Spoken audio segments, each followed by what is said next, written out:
오늘 우리에게 주신 하나님 말씀은 사무엘상 17장 41절에서 50절까지 말씀입니다.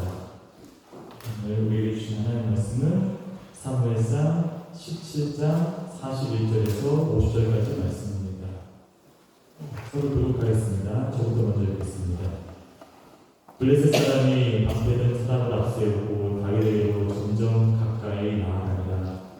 그 블레셋 사람이 불러보다가 다윗을 보고 힘없이 여기니 이는 그가 작고 굵고 용모가 아름다움이라. 블레셋 사람이 다윗에게 이르되 내가 나를 개로 여기고 막대기를 가지고 내게 나왔느냐 하고 그의 신들 이름으로 다윗을 저주하고 그 블레셋 사람이 또 다윗에게 이르되 내게로 오라. 내가 내 살을 공중에 지새가 그 짐승들에게 주리라 하는지라. 다윗이 블레셋 사람에게 이르되 너는 칼과 창과 단창으로 내게 나아오거니와 나는 만군의 여호와 이름 곧 내가 모욕하는 이스라엘 군대의 하나님 이름으로 내게 나아간다.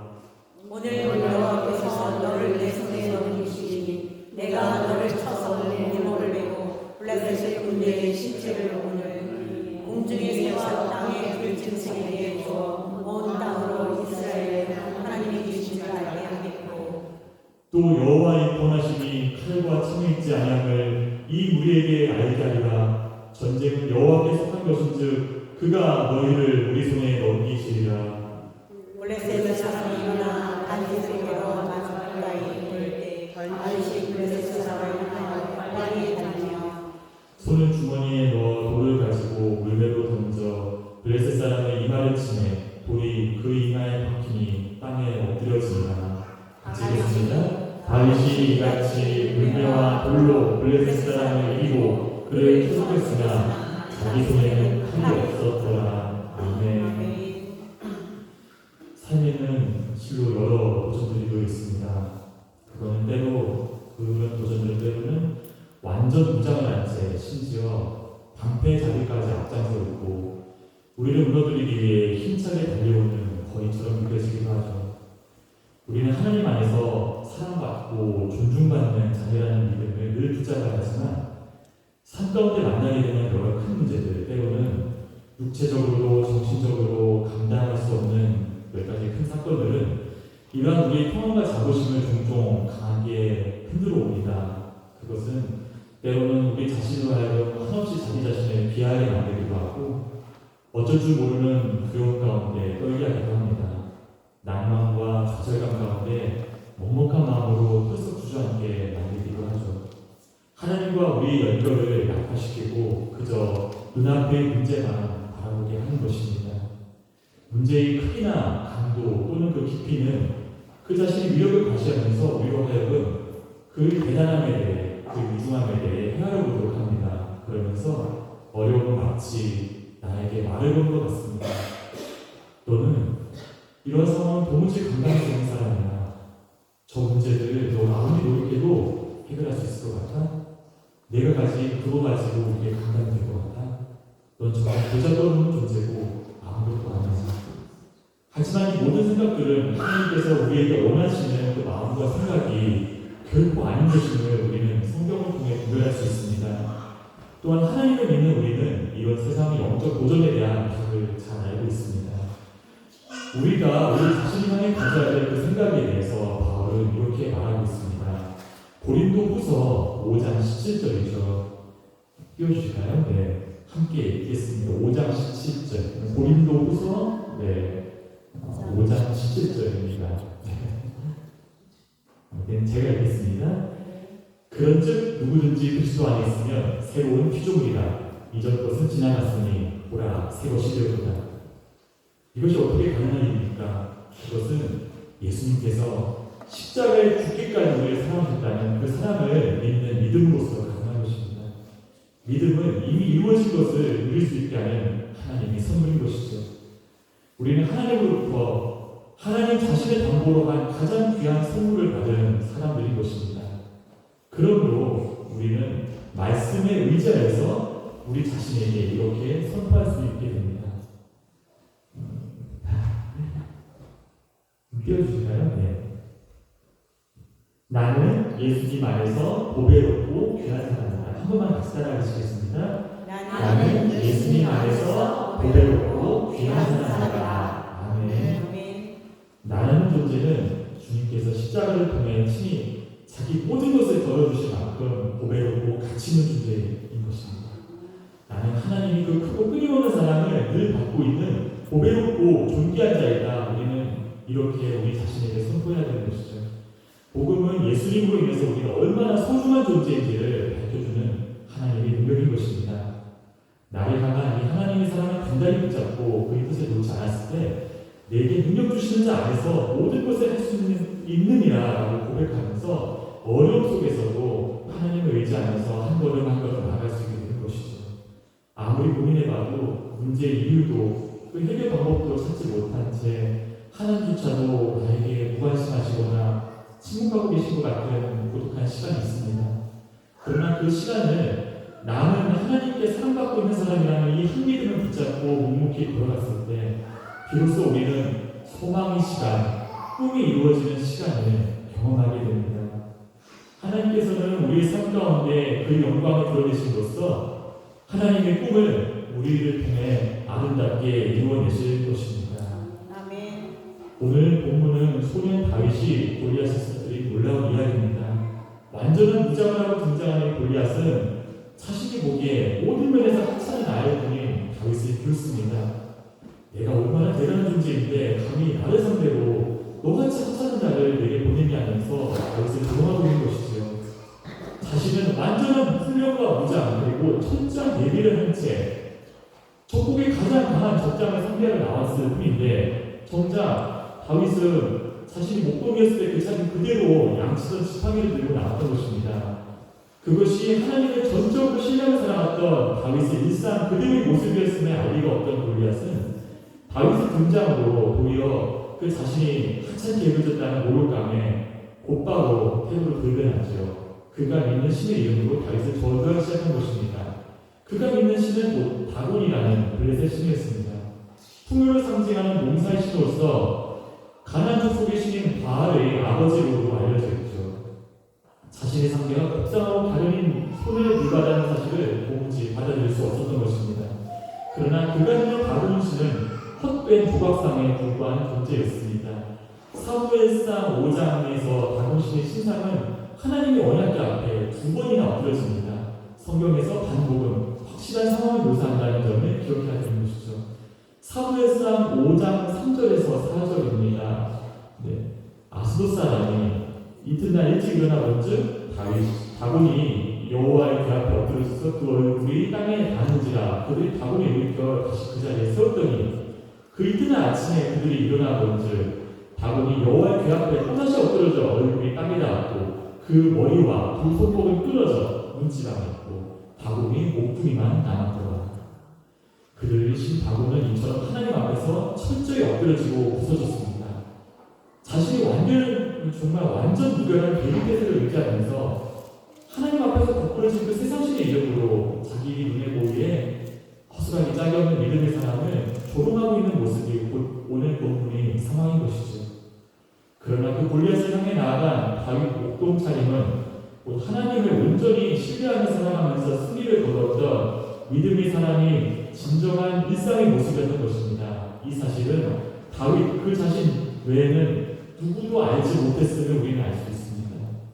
이스라엘 왕 사울은 전장에 나아가서 골리앗을 대적하겠다는 다윗을 극구 말립니다. 사무엘상 17장 33절입니다. 같이 읽겠습니다. 사울이 다윗에게 이르되 내가 가서 저 블레셋 사람과 싸울 수 없으리니 너는 소년이요 그는 어려서부터 용사가 아니니라. 전투 경험에서 압도적인 차이가 나니 소년이 너는 저 용사를 절대로 상대할 수 없다고 말하고 있는 것이죠. 그보다 훨씬 크고 장성한 다른 이스라엘 군인들도 저 기세 앞에 눌려서 아무것도 못하고 있는데 너가 감당이 되겠냐고 말하는 것입니다. 만군의 하나님의 이름이 고작 한 명의 적장에게 모욕을 당하고 있음에도 그를 이와 같이 생각하고 있었던 것입니다. 그러나 다윗은 사울에게 이와 같이 말합니다. 사무엘상 17장 34절에서 36절이죠. 이 부분은 제가 읽도록 하겠습니다. 다윗이 사울에게 말하되 주의 종이 아버지 양을 지킬 때 사자나 곰이 와서 양떼에서 새끼를 물어가면 내가 따라가서 그것을 치고 그 입에서 새끼를 건져내었고 그것이 일어나 나를 해하고자 하면 내가 그 수염을 잡고 그것을 쳐 죽였나이다. 주의 종이 사자와 곰도 쳤은즉 살아계시는 하나님의 군대를 모욕한 이 할례받지 않는 블레셋 사람이니까 그가 그 짐승의 하나와 같이 되리이다. 아멘. 참으로 용감한 선언입니다. 다윗은 자신과 함께 하셨던 하나님을 의지하여 감당할 수 없는 상황에서 승리를 경험했던 자신의 일상을 이토록 증거하고 있는 것이죠. 목동으로서 아버지의 양을 치는 일상을 충직하게 감당하기 위해서 사자와 곰, 그 무서운 사자와 곰에게 전력으로 달려가서 필사적으로 양을 던지는 손의 목동의 모습을 떠올리지 않을 수 없습니다. 사자와 곰은 하나님 안에서 자신에게 주어진 일을 소중하게 그리고 성실하게 감당해내는 다윗을 결코 해할 수 없었습니다. 오히려 사자와 곰이 등장하는 일상은 다윗을 더욱 용감하게 그리고 하나님의 손길을 더욱 신뢰할 수 있도록 한 엑스트라였을 뿐이었습니다.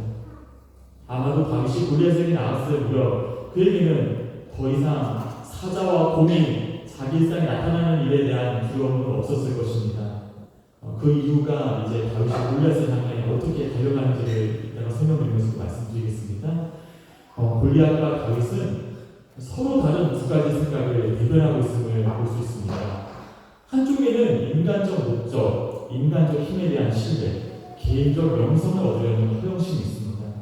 다른 한쪽에서는 하나님의 목적을 따르는 삶, 하나님의 전능하신 대한 일상의 신뢰, 하나님께 영광을 돌리려는 굳건한 소망이 있는 것이죠. 내가 만군의 여호와 곧 내가 거룩한 이스라엘 군대의 하나님의 이름으로 내게 나아가노라는 이 실로 가슴 뛰는 다윗 선포는 사람의 상식으로는 무모한 도전 내지는 헛수고에 불과해 보이는 행동을 실행으로 옮기게 한 원동력이 되었습니다. 이는 그의 삶 전체를 지배한 위대한 원칙이기도 했던 것입니다. 이 원칙을 세우기 위해서 소년 다윗은 하나님의 이름으로 양을 먹이고 사자와 곰을 죽이고 시편을 노래하면서 그 소년의 일상을 살았던 것이죠. 다윗의 삶의 순간은 그리고 하나님을 의지하는 우리의 삶의 순간은 모두 하나님이 소중한 섭리인 것입니다. 다윗이 여호와 하나님을 의지하며 물맷돌을 준비하고 물매를 사용한 것은 이런 그 일상을 지켜볼 때 자연스러운 일이었습니다. 물맷돌은 아마도 그의 목동 생활을 하기 위해서 하나님께서 그를 보호하시면서 승리를 주셨을 때 사용되었던 결정적 보호 중 하나였을 것입니다. 그는 골리앗이 완전 무장에 비견될 만한 사울왕의 군복과 갑옷 그리고 투구를 착용할 기회를 얻게 됩니다. 하지만 그것이 그 자신에게는 익숙하지 못했다고도 말하고 있죠. 그는 그 일상 가운데 하나님과 함께 동행하고 승리를 얻었던 그 복장으로 골리앗 앞에 섭니다. 자신의 무장이 골리앗이 어떤 약점을 공격할 수 있을지, 골리앗이 이렇게 반응하면 내가 어떻게 대응할지는 전혀 다윗의 고려 대상이 아니었습니다. 그저 하나님을 의지하며 일상을 살던 그 자세, 그 마음가짐 그대로 골리앗이라는 또 다른 일상의 위기를 맞이하게 되었던 것이죠. 그에게는 어떠한 근심과 염려도 좌절과 두려움도 없었습니다. 잔잔한 감사와 담담함 대신 하나님의 이름의 모욕당함으로 인해서 생긴 거룩한 분노가 그를 지극히 차분한 마음으로 골리앗 앞에 서도록 했습니다. 사무엘하 17장 1절에서 3절을 보면 블레셋 군과 이스라엘군은 이 지휘봉과 막사가 있는 이 봉우리에서 조금 내려간 곳에 서로가 진을 친 채 대치하고 있었습니다. 이제 이 두 진에서 한 편에서는 다윗, 다른 편에서는 골리앗과 방패든 자가 나와서 서로를 향해 이렇게 걸어서 다가가고 있었던 것이죠. 다윗은 꿀범으로, 골리앗은 방패든 자를 앞세우고 서로를 향해 이렇게 접근해 옵니다. 마침내 둘은 대화가 가능하기까지 접근하게 되죠. 골리앗은 이 멀리서 이쪽을 향해 자기를 향해 다가오는 이스라엘 진영의 대표 전사를 응시했다고 되어 있습니다. 이제 기억계정은 둘러보다 이렇게 번역이 되어 있는데 그가 어리고 예쁘장한 모습을 보고는 곧바로 그를 업신여기게 되는 것이죠. 더욱이 그의 한 손에 목동의 막대기가 이렇게 들어있는 것을 보게 된 것입니다. 이 예상치 못한 무기를 보면서 도대체 저 아이가 나를 무엇으로 보는 건가라고 생각한 것은 자연스러운 반응이었던 것이죠. 골리앗은 제대로 무장도 하지 않고 자신에게 달려드는 예송이를 보고 그 자신 스스로 정신적으로 무장해제를 했을 것입니다. 나를 개로 여긴다는 말에는 승자의 의마저도 느껴집니다. 하지만 골리앗은 다윗이 어리다는 이유로 그리고 그가 막대기만 들었다는 이유로 그를 봐줄 이유는 없었던 것이죠. 이 머무르고 나서 예성이를 겁주기 위해서 막 무섭게 저주를 하기 시작합니다. 성경에는 저주의 구체적인 내용이 나오지 않는데 이것은 우리를 향한 배려인 것입니다. 마치 우리나라 TV 방송에서 기소고를 삐 하는 신호음으로 처리하는 것과도 유사해 보입니다. 그리고 나서 내가 내 살을 공중의 새들과 들짐승에게 주리라고 작법을 주고 있습니다. 이 공중의 새와 들짐승들은 독수리나 하이에나와 같이 죽은 고기를 먹는 동물들을 가리킵니다. 시체를 깨끗하게 청소해주는 고대 근동의 그 독수리나 하이에나를 자주 목격하고 있던 당시 사람들에게 이 같은 골리앗의 말은 다가올 죽음의 연상케 생생한 표현이기도 했죠. 하지만 다윗이 일상복장인 이 막대기 드는 목동차림은 다름 아닌 다윗이 가장 자신 있어하는 비장의 무기인 물매를 감추는 데 안성맞춤이었습니다. 그의 물맷돌은 일상에서 저가 그의 주머니 안에 구비되어 있었지만 적은 눈앞의 막대기만 보고 방심했던 것이죠. 한편으로 다윗은 골리앗의 도발에 결코 물러서지 않습니다. 그리고 그 대적에게 담대히 선포합니다. 전쟁은 여호와께 속한 것이기 때문에 인간의 담대함과 그가 소유한 무기가 아니라 하나님이 승패를 결정한다. 골리앗이 만군의 하나님의 이름을 모욕하였으므로 여호와께서 골리앗을 나 다윗에게 붙이시기로 결정하셨다는 선포인 것이죠. 비록 양을 치는 작은 일만을 감당하면서 살아왔지만 그 순간마다 하나님께서 나와 함께 하시는 몹쓸 경험하면서 살았던 그 사람만이 할 수 있는 그 소중한 삶의 경험이 담겨있는 거룩한 선포인 것입니다. 다윗은 자신에게 닥친 위기 앞에서 강하게 나아갑니다.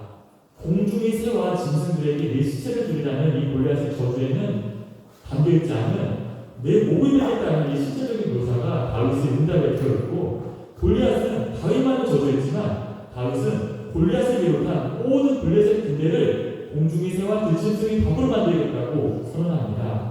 믿음이 없는 사람은 사람의 상식적 판단에 근거한 유불리만을 생각할 수 있지만 믿음의 사람은 하나님께서 나에게 무엇을 원하고 계신지 얼마나 크고 놀라운 일을 행할 것인지를 바라보고 기도하면서 분명한 미래적 기대 가운데 말하게 됩니다.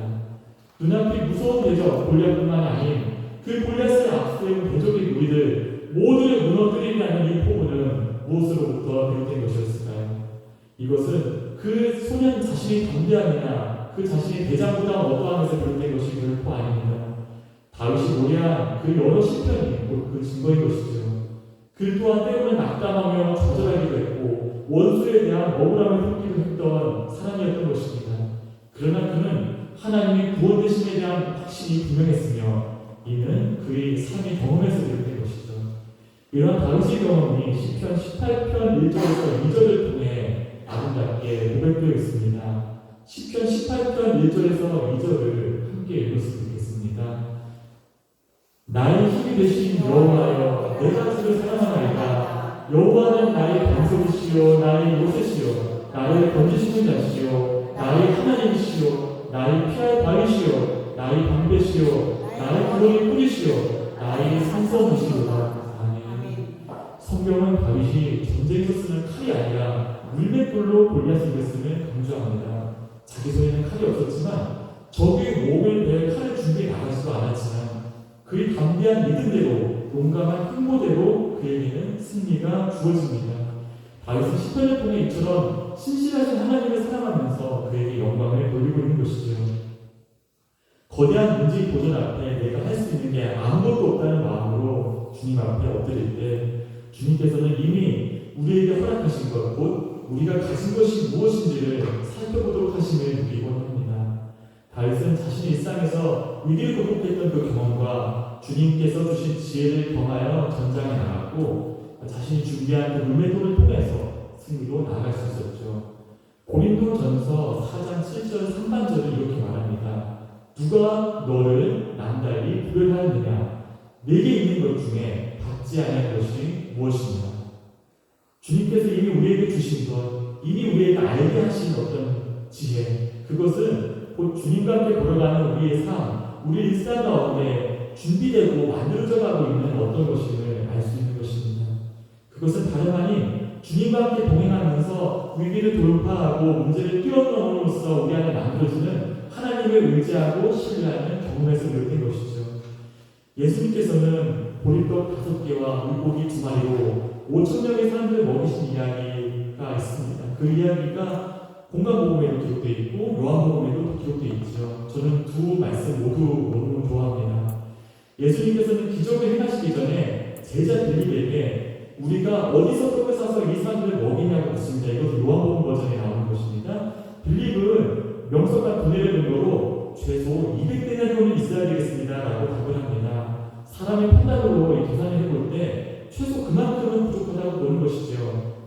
하지만 이후 등장인 요한복음 6장 8절에서 9절 사이를 보면 제자 중 하나 시몬 베드로의 형제 안드레가 예수께 이와 같이 답합니다. 여기 한 아이가 있어서 보리떡 5개와 물고기 2마리를 가지고 있나이다. 그러나 이것이 이 많은 사람들에게 얼마나 되겠사옵나이까.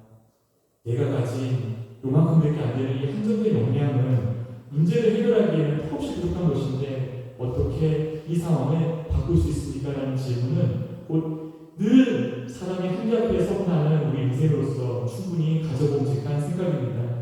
예수님께서는 그에 대해 책망하지 않으십니다. 대신 나의 부족한 한계를 있는 그대로 주님 앞에 가지고 오고 그에게 의탁드리는 그 행동을 귀하게 보십니다. 그렇습니다. 문제 앞에 우리는 우리가 가진 것이 무엇인지를 헤아려 보지만 이내 그것은 문제를 해결하는 데 있어서 여전히 턱없이 부족하다는 점을 알게 됩니다. 그러나 이 문제 넘어 반드시 하나님의 뜻과 선하신 계획이 있을지인데 이 험악한 문제 우리의 삶 앞에도 불구하고 우리가 포기하지 않고 기도하고 또한 예배하면서 살아가고 있을지인데 우리는 두려움이 아닌 평안과 기대감을 가지게 될 수밖에 없는 것입니다.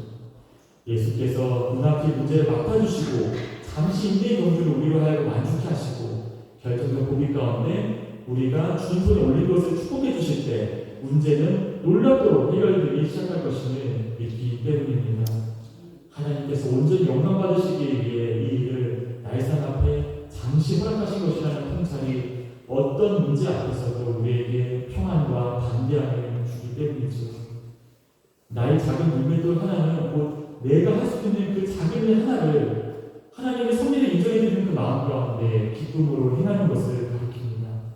그것은 내가 가진 그 정말 보잘것없는 그 작은 용량을 보리떡 5개와 물고기 2마리 같은 것을 시냇가에서 다윗이 고른 그 매끄러운 물맷돌 5개를 기도로서 주님 손에 맡겨드리고 모든 것이 주관자이신 하나님을 믿으면서 앞을 향하여 내일을 향하여 담대하게 걸어가는 삶의 믿음으로 나타나는 것입니다. 그 한 걸음 한 걸음이 곧 내가 오늘을 통해 할 수 있는 하나님이 원하시는 그 작은 일들을 감사한 가운데 기쁨으로 행하며 살아갈 수 있도록 우리를 이끄는 것입니다. 그 미세등등하던 골리앗을 맞추되 이마에 돌을 맞고 무너집니다. 그의 완전 무결한 방비는 하나님의 섭리와 역사하신 앞에 아무런 문제가 되지 않았으니 드러납니다. 이처럼 사람의 방식과 판단을 넘어서 놀라운 승리는 온전히 하나님께 돌아가는 영광이 되는 것입니다. 빈약한 무장의 소년이 완전 무장한 거리를 이룬다는 것은 있을 수 없는 일이지만 그 있을 수 없는 일이 일어남으로써 사람의 상식으로서는 되어질 수 없는 일이 믿음으로 되어짐으로써 하나님께 온전히 찬양과 영광이 올라가게 되는 것입니다. 주님께서 우리에게 맡겨주신 그 작은 물맷돌 하나는 무엇일까요? 그 물맷돌은 우리가 믿음 안에서 기도와 말씀 가운데 주님 안에서 살아가고자 다짐하며 걸으면서 얻게 되는 평안, 기쁨, 감동, 지혜, 소원 그리고 하나님의 꿈인 것입니다. 하나님이 나와 함께 하시고 있다는 내 심령 안에 움직일 수 없는 평안의 증거인 것입니다. 하나님께 영광을 돌리고 싶은 꿈, 하나님의 선하심과 인자하심이 꿈을 이루는 교회 그리고 성도 여러분의 삶에 아로새겨지는 꿈, 믿지 않은 많은 사람을 섬기면서 그들에게 복음을 전하고자 하는 비전, 우리는 예배의 자리를 통해 찬양의 자리를 통해 이 작고 미혹하며 내성적인 정말 보잘것없는 나의 모습을 넘어서서 하나님의 위로와 평강을 드러내고자 하시는 주님의 꿈을 바라보게 되는 것입니다. 그리고 신앙입니다. 칼과 창과 단창이라는 세상적 기준과 잣대가 아니라 그 모든 것을 초월하는 눈에 보일 궤적이, 그 순정의 투촉이 마침내 하나님의 꿈을 이루어드리는 귀한 산 제사가 된다는 사실을요. 그리고 우리 또한 예수 안에서 이런 일을 능히 할 수 있다는 비전을 붙잡게 된 것이죠. 하나님께서는 광야에서 방황하고 있던 80살의 모세에게도 말씀하십니다. 내 손에 있는 것이 무엇인가? 출애굽기 4장 1절에서 5절 말씀을 보겠습니다. 1절에서 5절까지를 서로 교독하겠습니다. 제가 먼저 읽겠습니다. 모세가 대답하여 이르되 그러나 그들이 나를 믿지 아니하며 내 말을 듣지 아니하고 이르기를 여호와께서 내게 나타나지 않으셨다 하리이다. 여호와께서 내게 이르시되 내 손에 있는 것이 무엇이냐 그가 이르되 사자나니라. 여호와께서 이르시되 그것을 땅에 던지라 하시니 곧 땅에 던지니 그것이 뱀이 된지라. 모세가 뱀 앞에서 피하네. 여호와께서 모세에게 이르시되 내 손을 내밀어 그 꼬리를 잡아. 그가 손을 내밀어 그것을 잡으니 그의 손에서 사자가 나니라. 이는 그들에게 그들의 조상의 하나님 곧 아브라함의 하나님, 이삭의 하나님, 야곱의 하나님 여호와가 내게 나타난 일을 믿게 하려 함이라 하시고. 아멘. 나는 아무것도 할 수 없고 아무 일도 감당할 수 없도다 자책하는 모세의 삶을 하나님께서는 말씀하십니다. 사람이 아무것도 아니면 깨닫게 너 보세요. 그래서 전적으로 하나님이 인정하게 된 너를 통해 나와 하나님의 영광을 드러내리라. 이렇게 친히 약속해 주신 것이죠. 모세, 내 손에 있는 것이 무엇인지를 물어오시면서 그것을 통해 내가 할 수 있는 그 작은 일을 믿는 마음으로 행하라고 말씀하고 계신 것입니다. 모세는 그저 하나님의 인도에 따라 지팡이를 땅에 던졌으며 뱀으로 변한 이 지팡이 꼬리를 잡게 되었습니다. 작지만 큰 이러한 개인적 기적 경험을 통해서 그는 나라와 민족을 향한 담대함과 열정이 별로 자신이 초대받았음을 확신하게 된 것이죠. 내가 할 수 있는 작은 일, 늘 해왔던 그 작은 일을 하나님의 원하심에 따라 그의 감동을 따라 담대하게 행하는 것. 그건 아무도 알아줄 게 없는 이 작은 에피소드 혹은 그저 하나님만 아시는 그런 작고 보잘것없는 순종이 결코 아닙니다. 아무도 알지 못하는 그 조용한 순종이 날마다 이루어져 있었기 때문에 그 때문에 하나님이 작성하신 어느 날에 하나님의 그 카이로스의 날에 하나님 놀라운 반전이 일으켜 세우시니 실족함 없는 온전한 은혜가 나아가 온전히 하나님께 영광을 돌릴 수 있는 승리의 감사가 우리의 삶 가운데 일어나게 되는 것입니다. 내게 있는 것이 무엇이냐는 이 질문이 열왕기하 4장에서도 등장합니다. 하나님의 선지자 엘리사는 한 여인에 위한 기적을 이같이 선포합니다. 열왕기하 4장 2절에서 4절 말씀을 같이 읽어보겠습니다. 엘리사가 그에게 이르되 내가 너를 위하여 어떻게 하냐? 내 집에 무엇이 있는지 내게 말하라. 그가 이르되 계집종의 집에 기름 한 그릇 외에는 아무것도 없나이다 하니 이르되 너는 밖에 나가서 모든 이웃에게 그릇을 드리라. 빈 그릇을 드리되 조금 빌리지 말고 너는 내 두 아들과 함께 들어가서 문을 닫고 그 모든 그릇에 기름을 부어서 찾은 대로 옮겨 놓으라 하니라. 하나님께서는 우리의 작은 행동을 원하십니다. 내가 실천할 수 있는 그 작은 한 가지, 그것을 충실하게 지키며 이루어나가는 모습을 보시고 그 일을 통해서 하나님이 하나님 되심을 드러내심으로써 반드시 역사하여 주십니다. 주님이 나와 함께 하신다는 믿음, 그 믿음 안에서 내가 가진 작은 물매도를 찾아 이를 붙잡고 담대히 나아가는 다윗의 삶은 우리가 본받아야 될 신앙의 삶이라고 할 수 있습니다. 끝으로 다윗에게 죽기 전에 골리앗의 모습을 자세히 나누기를 원합니다. 하나님을 의지해서 골리앗과 블레셋을 대적하는 이 다윗의 도발에 골리앗은 흥분하게 됩니다. 그래서 자리를 박차고 나서 다윗에게로 성큼성큼 나아가게 되는 것이죠. 다윗 입장에서는 용감하게 문제를 직면하고 있음에도 오히려 이 문제의 기세가 더 험악해져서 오히려 더 심각해지는 모습을 보게 되는 것 같습니다. 하지만 놀라운 것은 다윗도 그 블레셋 사람을 향하여 달려나간다는 것입니다. 이 48절에 블레셋 사람을 향하여로 이게 번역이 되어 있는데 이 히브리어로 하마 아르카라고 되어 있죠. 근데 이것을 이제 72년이라는 그리스 헬라어 성경에서는 1대1로 맞붙기 위해 라고 이렇게 번역을 하고 있습니다. 그러니까 블레셋의 골리앗과 다윗은 서로 1대1로 이렇게 서로 향해서 달려나갔던 것이고 누군가를 동행하거나 누군가를 이끌거나 이렇게 하지 않았다는 점을 알 수 있게 된 것이죠. 그렇다면 골리앗은 다윗이 자신과 무기와 무기를 맞부딪히는 육박전을 하기 위해 달려온다고 그렇게 생각했을 가능성이 큽니다. 골리앗의 도발을 향해 담대히 대답을 하니 다윗의 기세를 봐도 충분히 그렇게 생각할 수 있죠. 하지만 이 다윗의 모습은 바로 양을 모으러 간 그 사자와 고의 손길에서 빠르게 양을 구출하기 위해서 온 힘을 향해 문제를 향해 달렸던 바로 그 다윗의 습관 그대로였던 것입니다. 늘 하나님을 의지하면서 어려운 가운데 승리를 거두기 때문에 더 큰 어려움 앞에서도 하나님의 뜻을 신뢰하면서 평상시와 마찬가지로 똑같이 행동했던 것입니다. 어린 시절 본 다윗 영화가 기억이 났습니다. 소년 다윗이 방패잡이를 앞세운 이 골리앗이 방패 위에서 던지는 이 창을 아주 위태롭게 몇 번씩 피하면서 간신히 물맷돌을 던져서 골리앗을 쓰러뜨리는 그런 장면을 보았던 기억이 납니다. 하지만 이런 영화적 각색은 이 본문이 전하는 이런 문맥하고는 조금 다른 부분이라고 생각이 듭니다. 그냥 서로가 서로를 향해 분기평천에서 힘있게 달려나오는 모습이 이 하나 아라카라는 이 원어의 근거한 바람직한 해석이라고 보입니다. 골리앗은 막대기를 들고 달려오는 다윗을 약보게 되었습니다. 아마도 이 막대기 차림의 소년 다윗과 육박전을 해도 철제 칼을 가진 자신이 절대 질 수가 없다고 생각했을 것이었겠죠. 이 상황에서 골리앗이 부상을 입혀서 상대방이 확실한 우위를 선점하려는 목적으로 창을 던졌을 가능성은 부족해 보입니다. 근데 여기서 반전이 있습니다. 사정거리 안에 골리앗이 들어온 것을 본 다윗은 걸음을 딱 멈추고 들고 있던 막대기 대신에 물매와 돌을 꺼내서 골리앗을 향하여 갑자기 던졌던 것이죠. 이 본문에서는 기록되어 있지 않지만 아마도 하나님께서 내 물매돌을 잡거라 라면서 다윗에게 평소와 마찬가지로 부어주셨던 어떤 순간적인 지혜, 그에 근거한 예비된 기습 공격은 아니었을까 생각해보게 됩니다.